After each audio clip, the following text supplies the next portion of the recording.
Mizanur IT একাডেমিতে আপনাকে স্বাগতম। আমরা শিখছি মাইক্রোসফট পাওয়ার পয়েন্ট। এ পর্বে আমরা শিখব হোম ট্যাবের অধীনে ক্লিপবোর্ড এবং স্লাইডসের কাজ।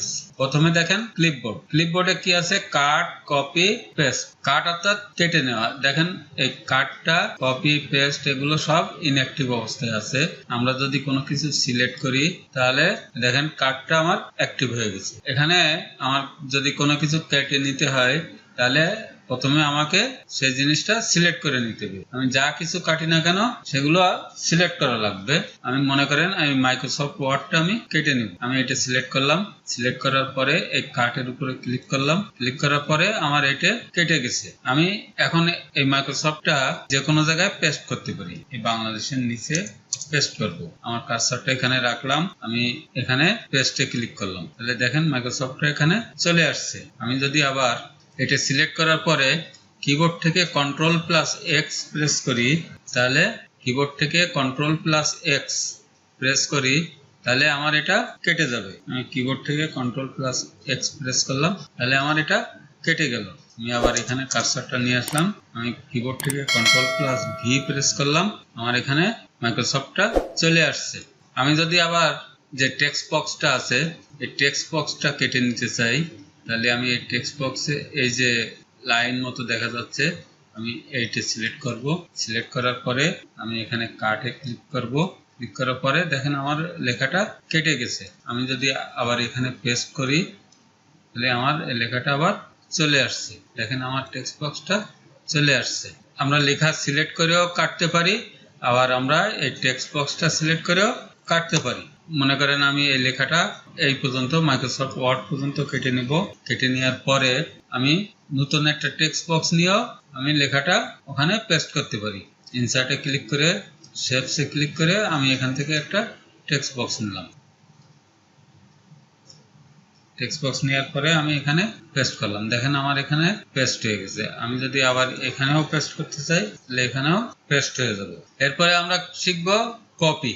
মনে করেন আমার এই যে লেখাটা আছে আমি এই লেখাটা আবার না লিখে আমি এটা আরেকটা ডুপ্লিকেট তৈরি করব। তাহলে আমি এই লেখাটা সিলেক্ট করলাম। সিলেক্ট করার পরে এখানে কপিতে ক্লিক করলাম। ক্লিক করার পরে আমি এবার কোথায় পেস্ট করব? মনে করেন আমি এই বাংলাদেশের নিচে পেস্ট করব। কার্সারটা এখানে রাখলাম। রাখার পরে আমি এই পেস্টে ক্লিক করলাম। ক্লিক করার পরে দেখেন আমার এখানে পেস্ট হয়ে গেছে। আমি আবার যদি অন্য কোথাও পেস্ট করতে চাই, এখানে যদি পেস্ট করতে চাই তাহলে এখানেও পেস্ট করতে পারবো। আমি কিবোর্ড থেকে Ctrl+V প্রেস করলেও এখানে পেস্ট হবে। আমি যতবার কিবোর্ড থেকে Ctrl+V প্রেস করব ততবারই পেস্ট হবে। আবার এখানে যতবার পেস্ট ক্লিক করব ততবারই পেস্ট হবে। আবার আমরা এই টেক্সট বক্সটা আমরা ডুপ্লিকেট করতে পারি। এখানে দেখেন কপির একটা অ্যারো আছে। এই অ্যারোতে ক্লিক করে আমি এখানে যদি ক্লিক করি তাহলে আমার এইটা ডুপ্লিকেট আর একটা তৈরি হয়ে যাবে। দেখেন ডুপ্লিকেট একটা তৈরি হয়ে গেছে। আমি যদি আবার এটি সিলেক্ট করে কিবোর্ড থেকে Ctrl+D প্রেস করি তাহলেও এটা ডুপ্লিকেট হয়ে যাবে। এরপরে আমরা শিখব ফরম্যাট পেইন্টারের কাজ। ফরম্যাট পেইন্টার হলো মনে করেন আমার যে এই একটা লেখা আছে অনেক বড় আছে, এই যে ফরম্যাট আছে এই ফরম্যাটে আমি এই লেখাটাও তৈরি করতে চাই। তাহলে আমি প্রথমে এই লেখাটা সিলেক্ট করব। সিলেক্ট করার পরে আমি এই ফরম্যাট পেইন্টারে ক্লিক করব। ক্লিক করার পরে এখানে দেখেন একটা ব্রাশ চলে আসছে। আমি এই লেখার উপরে টেনে দিব। দেওয়ার পরে দেখেন আমার এই দুইটা লেখা সেম হয়ে গেছে। আবার যদি আমরা এই লেখাটা সিলেক্ট করলাম, সিলেক্ট করার পরে এই ফরম্যাট পেইন্টের উপরে ডবল ক্লিক করব। ডবল ক্লিক করলে আমি এই লেখাটা বড় করলাম। এখন দেখেন আমার ফরম্যাট পেইন্টারটা আছে। আমি আবার এইটি সিলেক্ট করলাম, এটা বড় হয়ে গেল। আবার এইটি ক্লিক করলাম, এটা বড় হয়ে গেল। আমি যতক্ষণ ক্যান্সেল না করব ততক্ষণ এই ফরম্যাট পেইন্টারটা থাকবে। আমি আবার যদি ডবল ক্লিক করি আমার ফরম্যাট পেইন্টারটা চলে যাবে। এরপরে আমরা যে কাজটি শিখবো তা হলো ক্লিপবোর্ড। আমরা যখন এই মাইক্রোসফট ওয়ার্ড টিউটোরিয়াল এটি কপি করব, কপি করার পরে আমি মনে করেন এইখানে পেস্ট করব। পেস্ট করার পরে আমি যদি আবার এই বাংলাদেশটা কপি করি, আবার যদি এখানে পেস্ট করতে যাই তাহলে বাংলাদেশটাই পেস্ট হবে। আমার আগের লেখাটা আমি আর পেস্ট করতে পারবো না। সেক্ষেত্রে আমরা এই ক্লিপবোর্ডের সাহায্য নিতে পারি। আমি এই ক্লিপবোর্ডের অ্যারোতে যদি ক্লিক করি দেখেন এখানে একটা বোর্ড চলে আসছে। বোর্ড চলে আসার পরে আমি আবার এই মাইক্রোসফট ওয়ার্ডটা কপি করব, আবার এই বাংলাদেশটা কপি করব।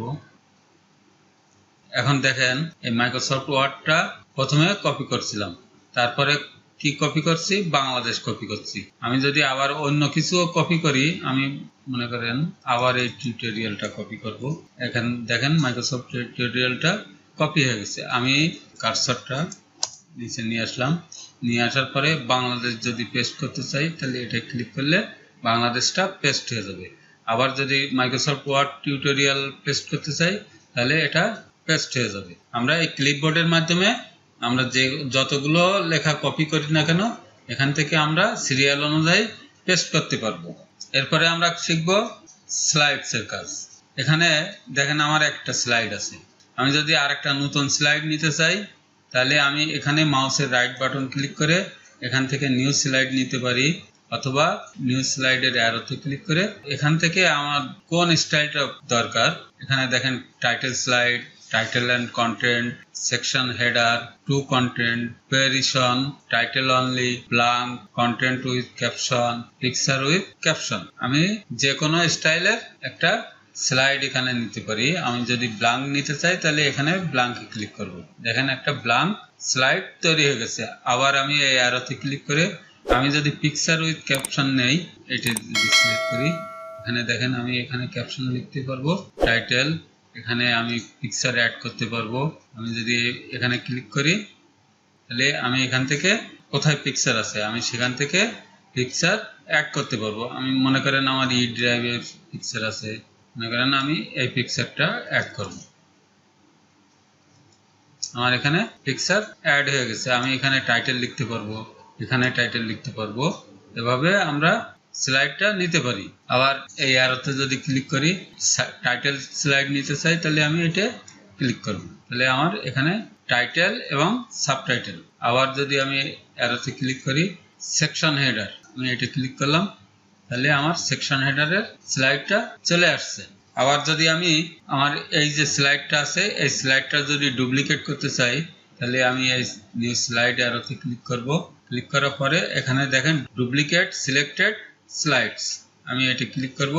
ক্লিক করলে আমার প্রথম যে স্লাইডটা আছে এটা হুবহু আরেকটা স্লাইড তৈরি হয়ে গেছে। এরপরে আমরা যে কাজটি শিখব তা হলো লেআউট। মনে করেন আমার এই স্লাইডটা পিকচার এবং টাইটেল স্লাইড আছে, আমি এই স্লাইডটার লেআউট পরিবর্তন করতে পারি। তাহলে আমি এই লেআউট অ্যারোতে ক্লিক করব। ক্লিক করার পরে আমি এখানে টাইটেল স্লাইড নেব। আগের স্লাইডটা পরিবর্তন হয়ে টাইটেল স্লাইড চলে আসছে। লেআউটের মাধ্যমে আমরা আমাদের স্লাইডের লেআউটগুলো পরিবর্তন করে নিতে পারি। এরপরে আমরা যে কাজটি শিখব তা হলো সেকশন। অনেক সময় আমাদের যখন প্রেজেন্টেশন বা স্লাইড তৈরি করি তখন অনেকগুলো স্লাইড থাকে, যে স্লাইডগুলো সেকশন অনুযায়ী ভাগ করার প্রয়োজন পড়ে।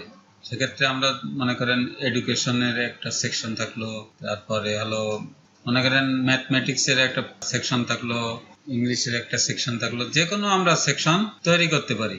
সেক্ষেত্রে আমরা এই সেকশনে ক্লিক করব, অ্যাড সেকশনে ক্লিক করব, তাহলে আমার দেখেন এই স্লাইডগুলো একটা সেকশনে চলে আসছে। আমি এই আনটাইটেল সেকশনে যদি মাউসের ডান বাটন ক্লিক করি তাহলে এখানে দেখেন রিনেম সেকশন, আমি এখানে আনটাইটেল সেকশনের জায়গায় আমি এডুকেশন দিলাম, দেওয়ার পরে রিনেম করে দিলাম। এখানে আমার এই যে স্লাইডগুলো আছে এগুলো এডুকেশন সেকশনের আওতায় চলে আসছে। আমি যদি ক্লাব সেকশনে ক্লিক করি তাহলে আমার স্লাইডগুলো সব এর ভিতরে চলে গেছে। আমি যদি আবার এই এক্সপ্যান্ড সেকশনে ক্লিক করি তাহলে আমার এই স্লাইডগুলো সব শো করবে। আমরা নিচে যদি আরো স্লাইড তৈরি করি তাহলে আমরা আলাদা আলাদা সেকশন তৈরি করতে পারবো। আমি আবার এই সেকশনে ক্লিক করলাম। ক্লিক করার পরে এই রিমুভ সেকশন, আমি যদি এই সেকশনটা রিমুভ করতে চাই তাহলে রিমুভ সেকশনে ক্লিক করব। ক্লিক করার পরে দেখেন আমার সেকশনটা রিমুভ হয়ে গেছে। আবার আমি কন্ট্রোল জেড দিলাম, জেড দেওয়ার পরে আবার এই সেকশনের অ্যারোতে ক্লিক করলাম। ক্লিক করার পরে দেখেন রিমুভ অল সেকশন। আমার যদি অনেকগুলো সেকশন তৈরি করার থাকে তাহলে আমি সবগুলো সেকশন এখান থেকে রিমুভ করতে পারি। এটা ক্লিক করলে আমার সেকশনগুলো সব রিমুভ হয়ে যাবে। তো এই ছিল আজকের ভিডিওতে আপনাদের যদি কোনো বিষয়ে বুঝতে অসুবিধা হয় তাহলে আমাকে কমেন্টস করে জানাবেন। আমি প্রত্যেকটি কমেন্টসের উত্তর দেওয়ার চেষ্টা করব।